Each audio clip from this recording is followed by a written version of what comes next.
पूर्व बीजेपी और आप नेता राजन सुशांत केंद्र और हिमाचल सरकार पर जमकर बरसे। उन्होंने ऊना में मीडिया ब्रीफिंग के दौरान दोनों सरकारों पर तीखे शाब्दिक प्रहार किए। हिमाचल की पूर्व बीजेपी सरकार में कैबिनेट मंत्री रह चुके राजन सुशांत ने लॉकडाउन के बाद केंद्र और राज्य दोनों सरकारों की नीतियों की कड़ी आलोचना की। उन्होंने लॉकडाउन के कारण बेरोजगार हुए लोगों को पेंशन दिए जाने के लिए आवाज बुलंद की है। सुशांत ने इस बेरोजगारी के कारण काफी लोगों की रोजी रोटी संकट में पड़ने का दावा किया। सुशांत ने इस बेरोजगारी के कारण काफी लोगों की रोजी रोटी संकट में पड़ने का दावा किया, जिससे राहत दिए जाने की जरूरत है। इसके लिए पेंशन एक विकल्प हो सकता है। पिछले 6 अगस्त से निरंतर हिमाचल प्रदेश के दौरे पर आज के 2 मुख्य विषय हैं। पहला है ओल्ड पेंशन स्कीम को लागू करवाना, जिससे लगभग 1 लाख हिमाचल प्रदेश के कर्मचारी बुरी तरह प्रभावित हुए हैं, बुरी तरह टूट चुके हैं। और दूसरा एजेंडा है इसी तरह हिमाचल प्रदेश के 1 लाख से ज़्यादा जो छोटे दुकानदार हैं, ट्रांसपोर्टर्स हैं, इस तरह के जो छोटे उद्योगपति हैं, वो भी कोरोना के इस काल में बुरी तरह टूट चुके हैं। ये दूसरा एजेंडा है। जैसा कि आप जानते हैं कि 2003 के अंदर भारत सरकार ने एक काला कानून बनाया, जिसके तहत 1 जनवरी 2004 से हिंदुस्तान के अंदर जो भी कर्मचारी अधिकारी सर्विस में आएंगे, उनकी पुरानी पेंशन बंद कर दी गई है और उनको कुछ मल्टीनेशनल कंपनीज के हवाले कर दिया है शोषित होने के लिए। नतीजा ये है कि अब कर्मचारियों को पुरानी पेंशन नहीं मिलती है। एक कंट्रीब्यूटरी पेंशन नाम दिया गया है और सही मैंने वो कंट्रीब्यूटरी पेंशन भी नहीं है। 5 मल्टीनेशनल कंपनीज को ये काम दिया है और कर्मचारियों का सारा पैसा कंपल्सरी वहाँ कंट्रीब्यूट करवाया जा रहा है।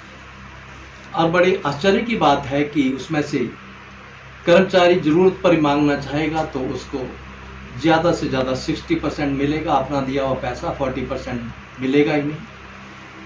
और उसका कितना प्रॉफिट मिलेगा ये कोई निश्चित नहीं है। उन कंपनियों ने भी आगे बिजनेस में लगा रखा है, शेयर कंपनीज में लगा रखा है और उनमें जो पैसा मिलेगा, प्रॉफिट होगा तो कुछ मिलेगा, नुकसान होगा तो मिलेगा नहीं, कोई सिक्योरिटी है नहीं।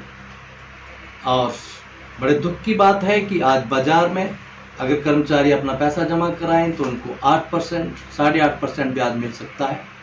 लेकिन जो मल्टीनेशनल कंपनियों के हवाले सरकार ने कर्मचारियों को किया है, उनके अपने पैसे पर ही 5%, 5.5% इंटरेस्ट मिल रहा है और भारी नुकसान उठाना पड़ रहा है। और नतीजा ये हुआ है कि अभी जो कर्मचारी पिछले दिनों रिटायर होके आए हैं, उदाहरण के तौर पर अगर किसी को 50,000 सैलरी मिलती है तो उसको 25,000 ओल्ड पेंशन स्कीम में मिलना चाहिए था, लेकिन उनको 2,500 रुपया, 2,700 रुपया, 2,000 रुपया मिल रहा है।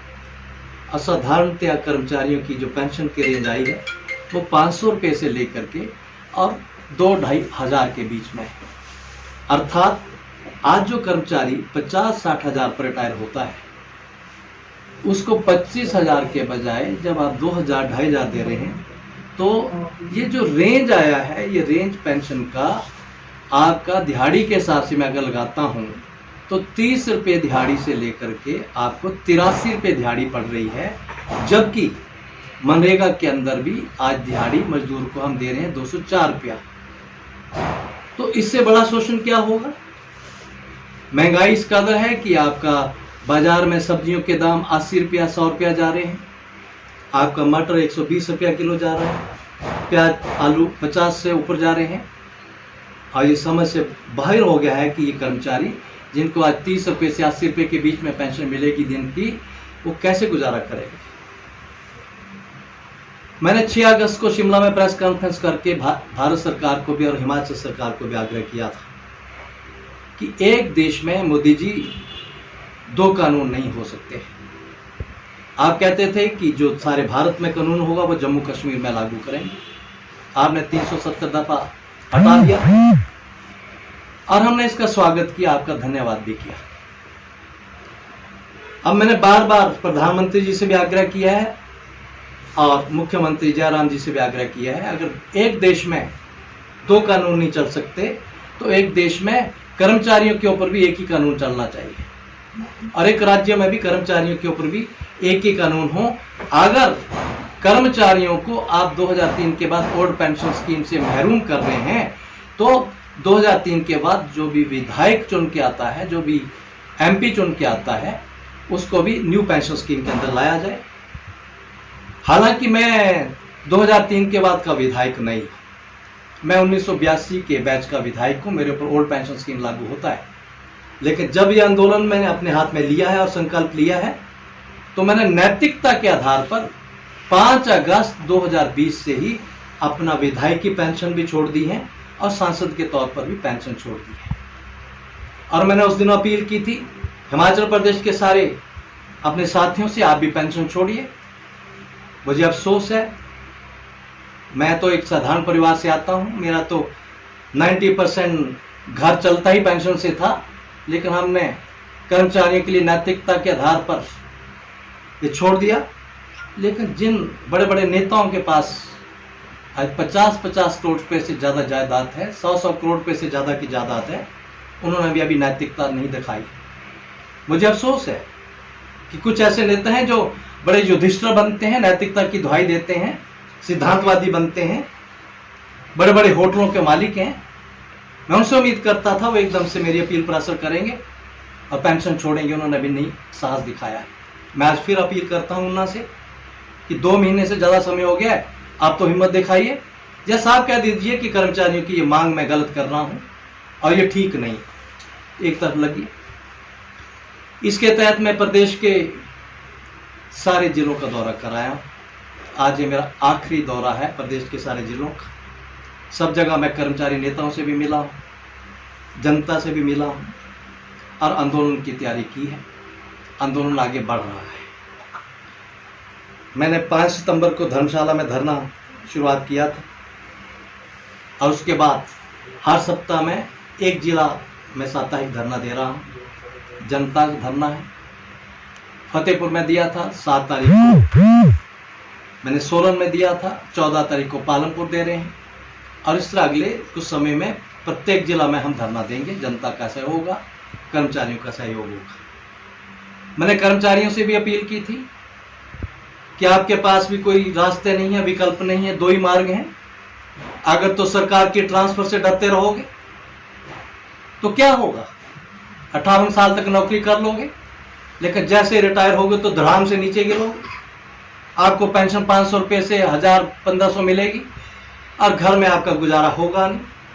बच्चे आपके पढ़ लिख करके बेरोजगार बैठे हैं, तो स्वाय आत्महत्या के मार्ग पर जाने के अलावा आपके पास कोई विकल्प बचता ही नहीं है।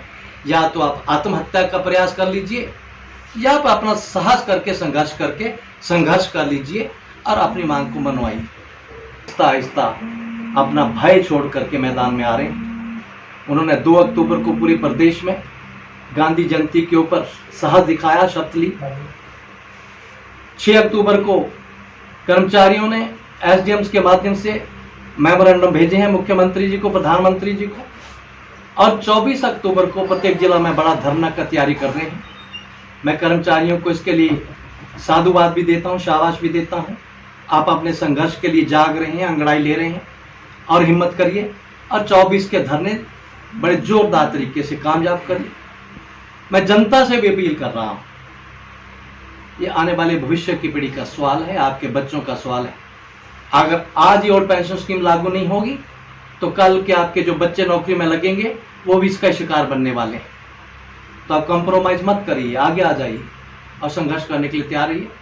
मैं विशेष अपील कराऊंगा पेंशनर्स के जो लीडर्स डिफरेंट डिपार्टमेंट्स के जो घरों में बैठे हैं, वो तो हिम्मत करके आगे आए, उनको तो कोई ट्रांसफर का डर नहीं। 1.5 लाख पेंशनर्स हैं, वो सामने आए।